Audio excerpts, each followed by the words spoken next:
a myopic eye under topical anesthesia. I've made a translimbal keratome entry.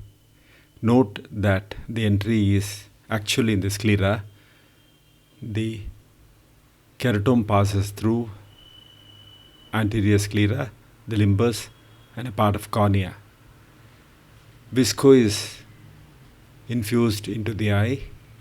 I am purposefully making a large rhexis because it's an eye with high myopia, and then I do not want posterior capsular opacification.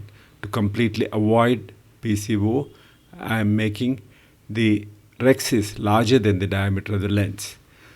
Postoperatively, the rhexis edge with the fibroblastic activity fuses with the posterior capsule, and migration of LECs will not occur into the central posterior capsule. Hydrodissection separates the capsule from the peripheral cortex. The nucleus, epinucleus mass is prolapsed, rotated into the anterior chamber.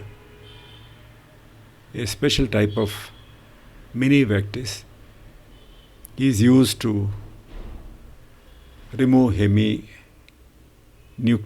from the anterior chamber.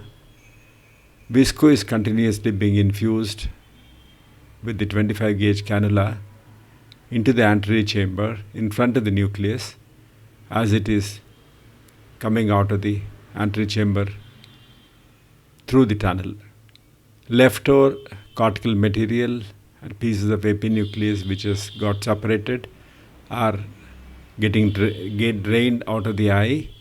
Note that the cannula presses the floor of the tunnel in the center of it, and the cannula is directed towards the dome of the cornea, parallel to the corneal stroma, so that the tunnel opens up fully and the cortical material actually slides down the tunnel. Cortical aspiration is quite easy because of capsular separating hydrodissection. Simcoe cannula, which is mounted on a silicon bulb, controls the amount of fluid that goes inside the eye.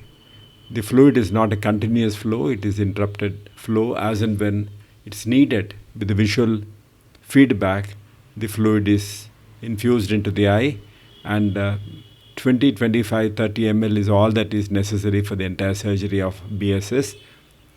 The IOL is coated with visco, and that's a slit cartridge, as you can see, and IOL is pushed inside the capsular bag with a 16 gauge specially custom designed needle, blunt tip needle, and there's no need for a injector. And the lens, without getting any striae or any damage, it gets, as you can see, there are no striae on the lens. It's beautifully made because of the cartridge that is split on the top. It minimizes the pressure on the IOL.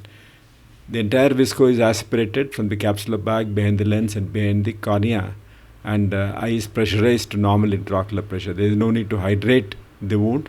Eye is kept open, and that's the end of surgery.